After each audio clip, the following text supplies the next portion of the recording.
middle of nowhere, latitude 0, longitude 0, that will take you to Ghana. That's it. So in the middle of nowhere, we are in the middle of somewhere. That's it. Right? The Atlantic Ocean is just right over here. And what is happening here today is always, this is my third time here, coming to the Ancestral Wall and having this cultural thing going on here, organized by Jerry. I really like it. You see a lot of diasporans over here. Myself, you know, about Kwaminat TV, promoting African businesses home and abroad. Kwaminat TV, the best and the full way to sell your brand to the world. Kwaminat TV, promoting African business. I met a gentleman standing here, and I mean, this is what is happening here is basically for African diasporas. The diaspora and that those who are from wherever they come from to Ghana or to Africa, those who are coming, and also the Ghanaians who are doing what they want to do, not waiting for anyone to give them something to do. And person like Mr. Yabuatin, I met Mr. Yabuatin. I don't know anything about Mr. Yabuatin, but I think this man is an amazing.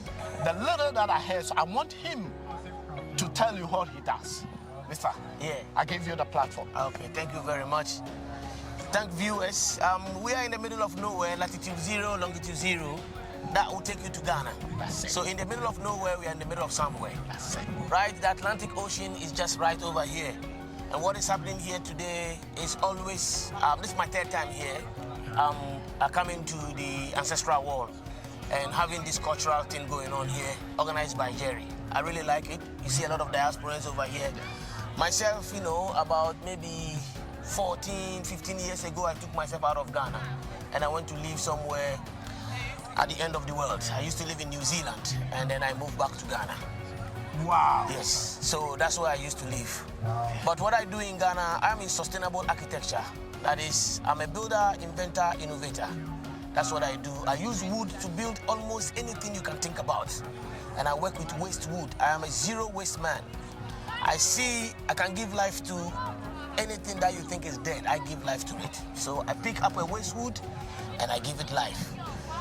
I take up natural soil, like the ancient style of building, I bring it to its modern look.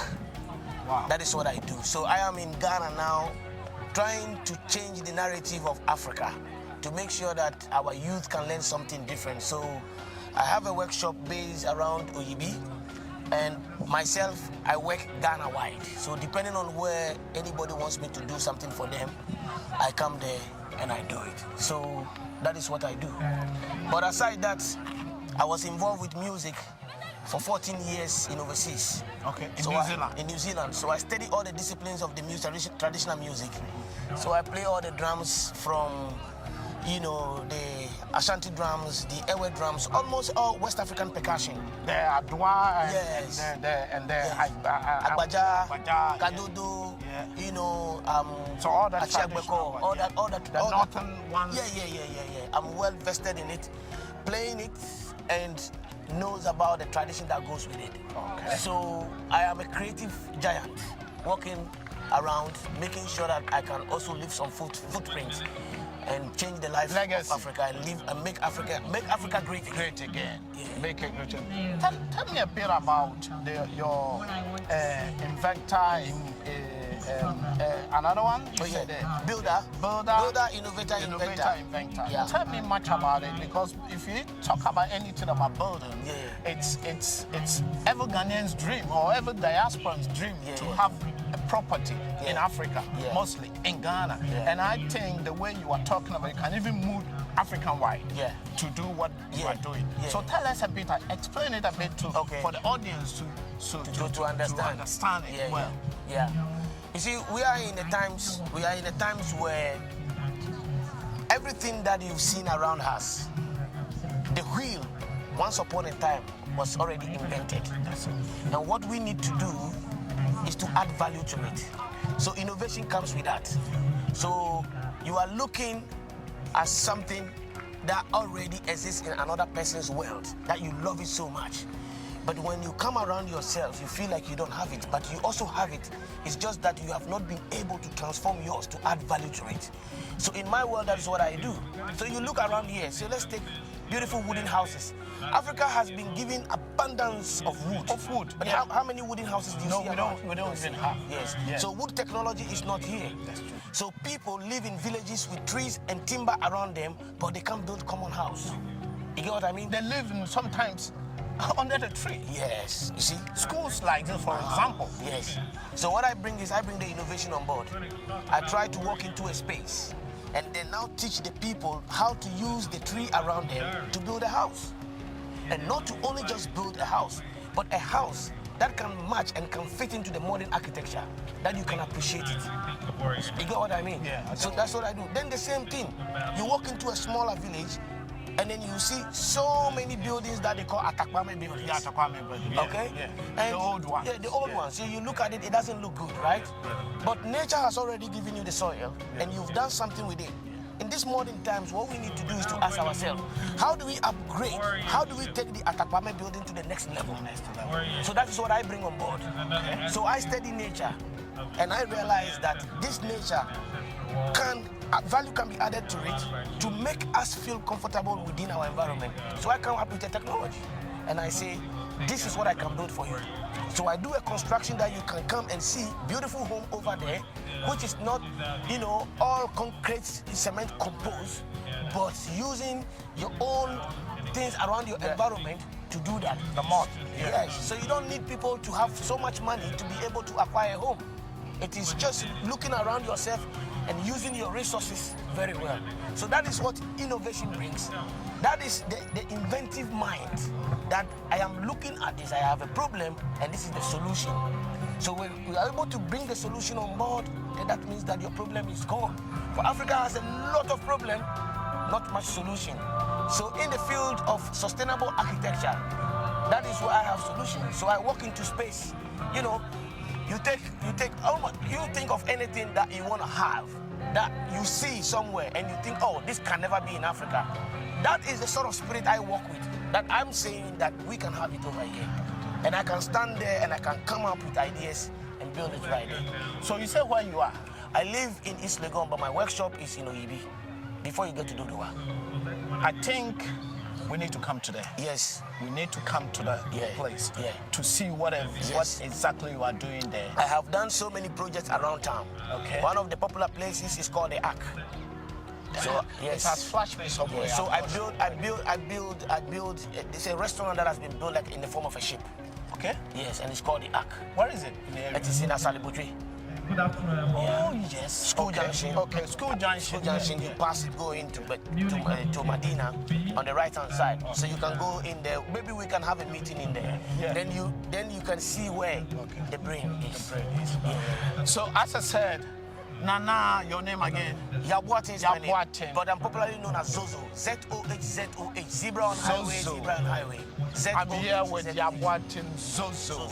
And Zozo as a builder, inventor, innovator in sustainable architecture.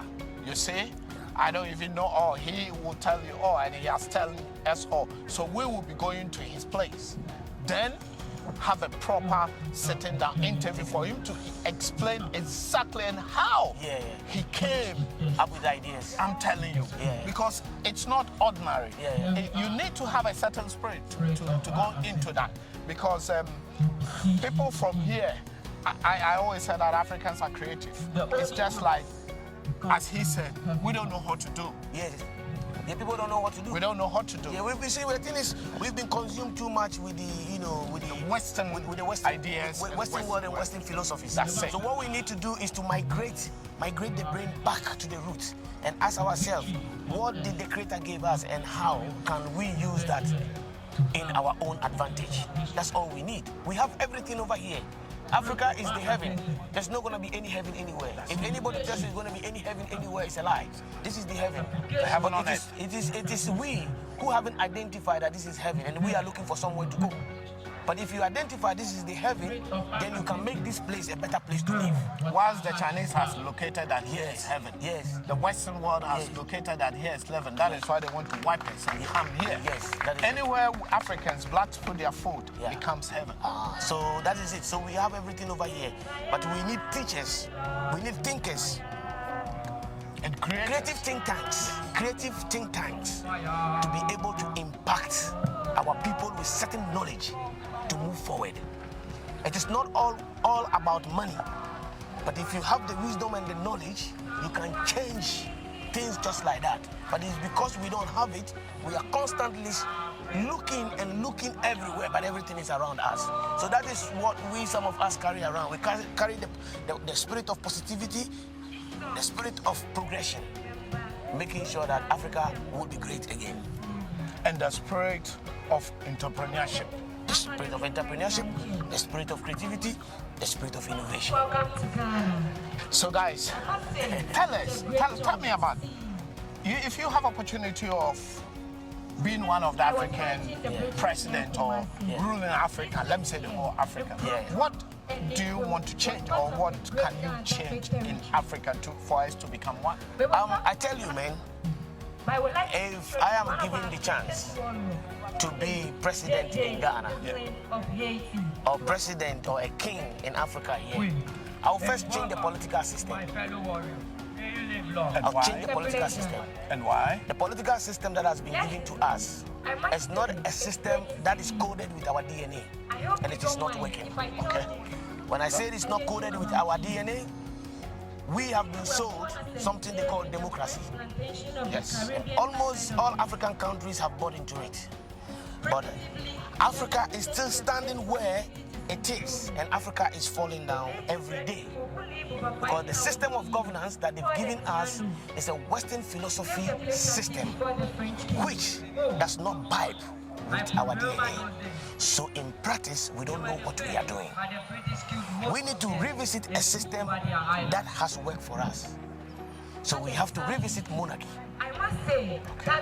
Revisit monarchy does not mean that you are saying that democracy is how do you call it?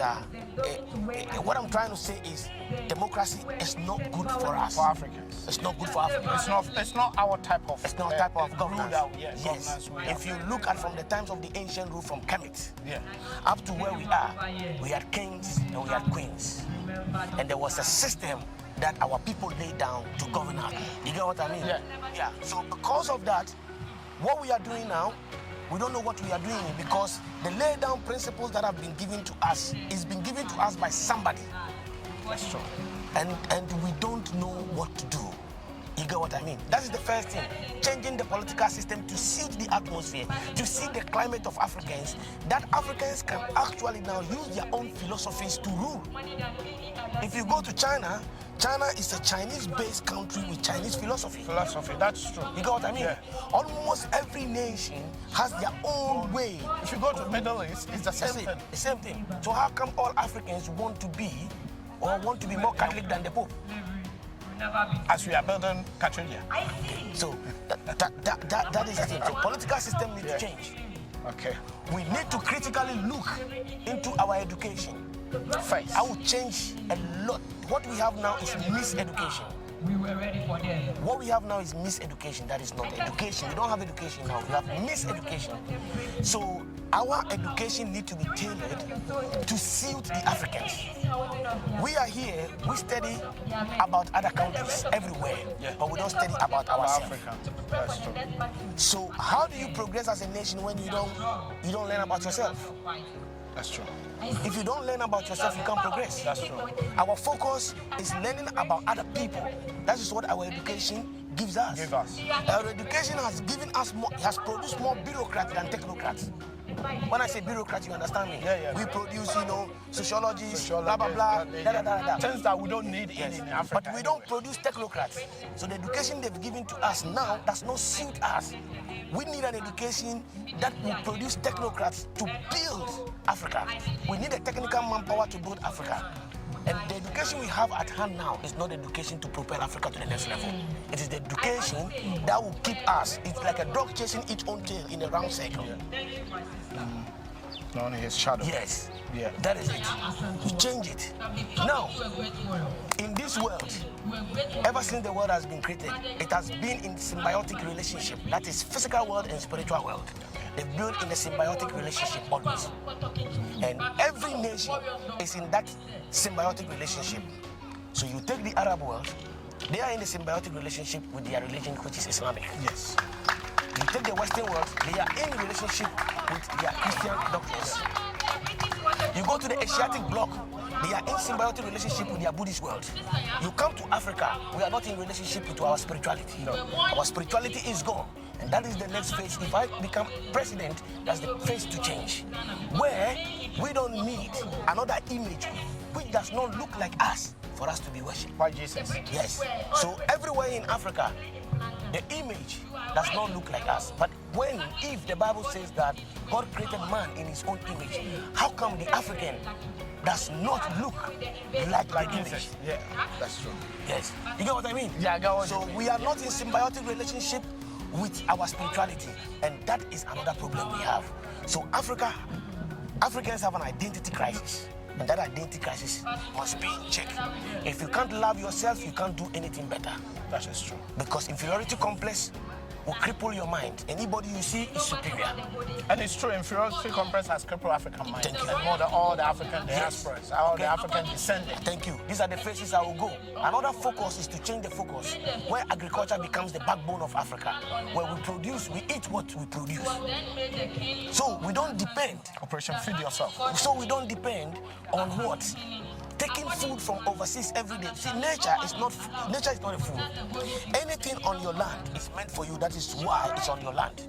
You see, let me teach you a trick. Okay. Let me teach you a trick. Okay.